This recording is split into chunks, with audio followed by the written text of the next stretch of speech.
যোৰহাটলৈ যাব বিচাৰিছো হিতেন গোস্বামী আমাৰ সৈতে সংযুক্ত হৈ আছে জয়ন্ত যোৰহাটলৈ গৈ আহো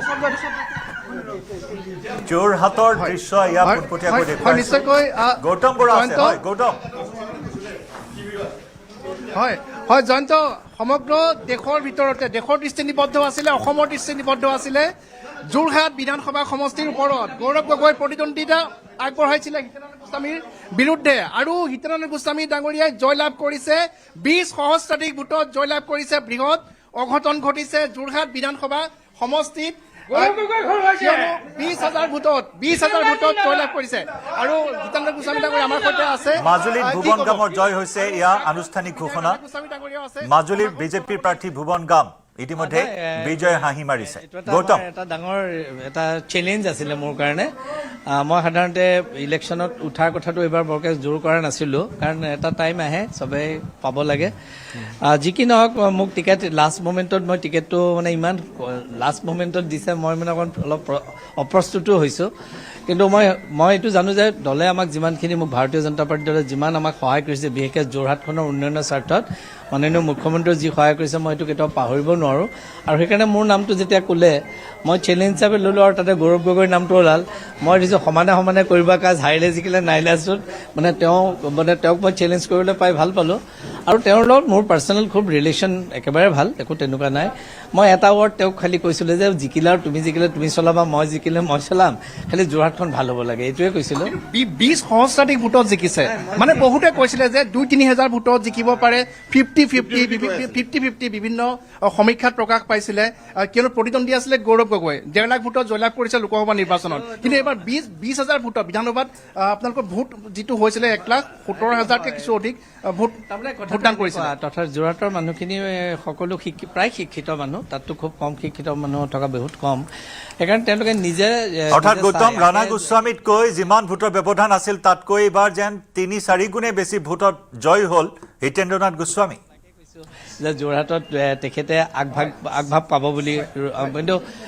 হঠাতে মানুহবিলাকৰ চিন্তা চৰ্চাবিলাক থাকে আৰু এই চিন্তা চৰ্চাটো মই উত্তীৰ্ণ হৈছোঁ যোৰহাটৰ যিখিনি ভোটাৰ আছে তেওঁলোকৰ চিন্তা চৰ্চাত মই উত্তীৰ্ণ হৈছোঁ আৰু আটাইতকৈ মোৰ ভাল লাগিছে অন্য নহয় হোলোঙাপাৰ অঞ্চলটো এটা অতি পিছ পৰি থকা অঞ্চল আছিল তেওঁলোকে সেইটো কথা মোক নিজেও কৈছিল আৰু মই হয়তো 2 বছৰত যিমানখিনি পাৰোঁ মই ভোটৰ কাৰণে কৰা নাছিলোঁ সেই দুখীয়া মানুহখিনিক আনিবৰ কাৰণে আপোনাক আমাৰ সম্পাদক পৰাগমণি আদিত্য ডাঙৰীয়াই কৈছিল যে হোলোঙাপাৰাৰ নিৰ্ণায়ক ভূমিকা ল'ব হোলোঙাপাৰাত যিয়ে বেছি ভোট পাব তেখেতেই সেই খাকি মাৰিব আৰু সেইটোৱে হ'ল আজি নাই আচলতে তাৰ আগতে আমি 10-12 হাজাৰ লিড ল'লোৱে আমি একচুৱেলি হোলোঙাপাৰ পোৱাৰ আগতে আমি 10-12 হাজাৰ ল'লোঁ বাকী আৰু এই বাকীখিনি যদি আহে সেইটো হোলোঙাপাৰ কিপাত আহিছে 12-13 হাজাৰ আমি ল'লোঁ আৰু ৰাণা গোস্বামী কাষতে আছে গৌতম 2021ত 5,000 প্ৰায় 5,000 ভোটৰ ব্যৱধানত জয়ী হৈছিল ৰাণা গোস্বামীৰ লগত আৰু বিশেষ ধৰ্মৰ ক্ষেত্ৰত মুছলিমে হওক হিন্দুৱে হওক খ্ৰীষ্টানে হওক মই হোলোঙাপাৰ অঞ্চলটোত মই সকলোকে মিলাপ্ৰীতিৰে ৰখাৰ স্বাৰ্থত তেওঁলোককো সহায় কৰিছিলোঁ আৰু কিবা এটা কাৰণে ভগৱানে হয়তো কিবা এটা চালে ৰাইজেও চালে এতিয়া ৰাণা গোস্বামী ডাঙৰীয়া মোৰ এতিয়া অকান্ত আমি একেলগে কাম কৰোঁ এটা তেখেতৰ হয়তো এটা সাহস মোক দিলে তেখেতৰ ৰাণা গোস্বামী ডাঙৰীয়াই যেতিয়া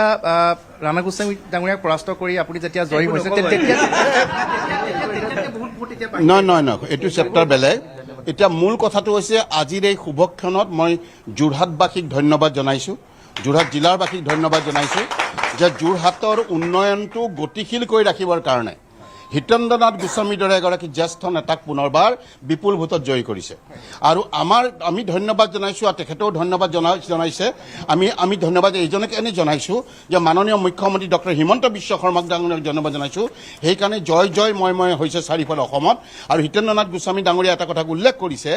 যে মাননীয় মুখ্যমন্ত্ৰী মহোদয়ে যোৰহাটত যি উন্নয়নৰ ধাৰা বোৱালে উজনি অসমত যি উন্নয়নৰ ধাৰা বোৱালে গোটেই অসমত তাৰ এটা প্ৰতিফলন ঘটিছে আৰু বিশেষকৈ আমি আশা কৰিম যে তেখেতে গৌৰৱ গগৈৰ দৰে এজন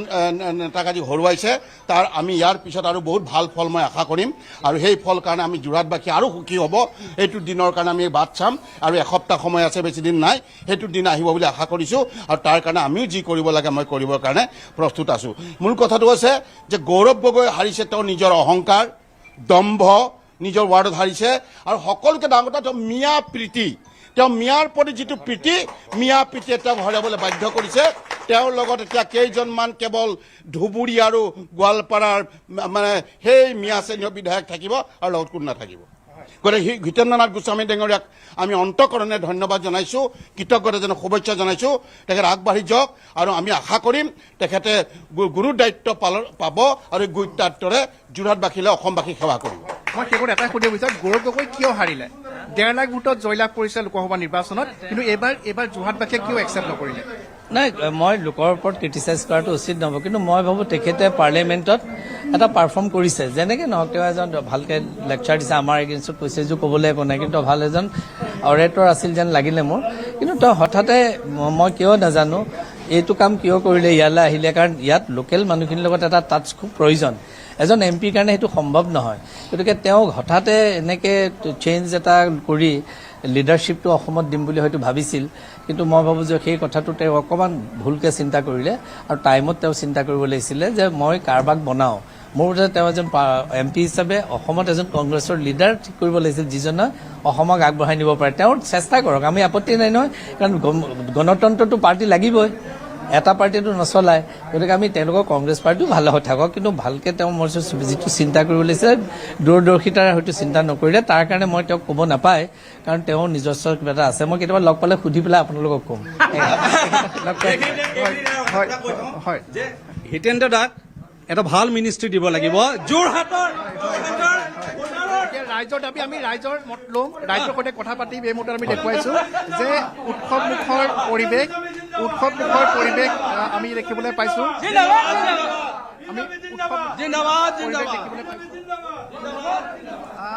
বিধায়ক হিতেন্দ্ৰনাথ গোস্বামী ডাঙৰীয়াৰ বাসগৃহত আমি উৎসৱমুখৰ পৰিৱেশ দেখিবলৈ পাইছোঁ আৰু বাহিৰৰ পৰিৱেশ আমি দেখুৱাম। ইয়াতে আমি দেখুৱাইছোঁ যে এনেধৰণে মিঠাই সাজু কৰা হৈছে, ফুল সাজু কৰা হৈছে আৰু ফটকা আতচবাজি সাজু কৰা হৈছে, কিয়নো এই জয় সাধাৰণ জয় নহয়। হয়, গৌতম দেখুৱাই থাকক, এয়া বিজেপিৰ শিবিৰত বিজয় উৎসৱ। এয়া স্বাভাৱিক কথা, কাৰণ গৌৰৱ গগৈ এটা ডাঙৰ ফেক্টৰ বুলি চৰ্চিত হৈ আছিল যদিও গৌৰৱ গগৈ যেন কোনো প্ৰকাৰে ফেক্টৰ নহ'ল হিতেন্দ্ৰনাথ গোস্বামীৰ ক্ষেত্ৰত। জনতাৰ ৰায়ত সেই বিষয়টোৱে স্পষ্ট হৈ ওলাইছে। আপুনি পৰিৱেশ দেখুৱাই থাকিব গৌতম।